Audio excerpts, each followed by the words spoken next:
Since my undergrad major is on microbiology, I decided to choose Dr. Hang's lab, where we have been working on acid-loving microorganisms, which are microbes that require very low concentration of very high concentration of acid, and even sometimes it's more than our stomach acid for their propagation.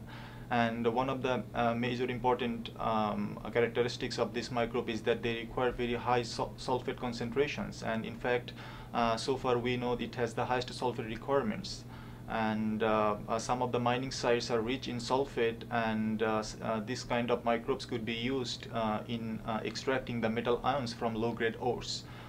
And before we started working on this microbe, we analyzed the genome sequences of it, and we found that there are two genes that are predicted to encode two proteins, and typically these two proteins are involved in sulfate metabolism. So the way we approach the project relies a lot on this pretty new field of biology called bioinformatics and genomics. Basically what it is that we get the entire sequence of an organism's genome, such as say the human genome, and then we use computer algorithms to predict what some of these genes might be doing. And then we take these predictions to the lab and we test it to see if these predictions are correct or not. So that's what we call a functional genomics approach. For my project, I have been working on characterizing these two proteins, and we found that these proteins are able to break down methionine. This is an amino acid that is used in building proteins. Working on this type of microbes would help us understand the biology much better at extreme conditions. This will in turn help widen our knowledge in astrobiology, that is the study of life in extraterrestrial places. And because some of the places such as moons of Jupiter's, Mars have the environment that are very similar to some of the extreme conditions on Earth. By using this functional genomics approach, what we contribute is not just the understanding of the biology of this organism, but we can also provide feedback to the different places that run these computer algorithms to let them know how accurate their predictions are.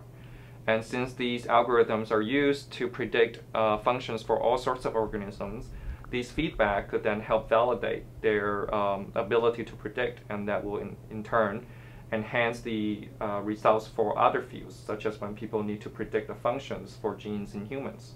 Some types of cancer cells, like gastric cancer cells, rely on the presence of methionine for their ability to grow.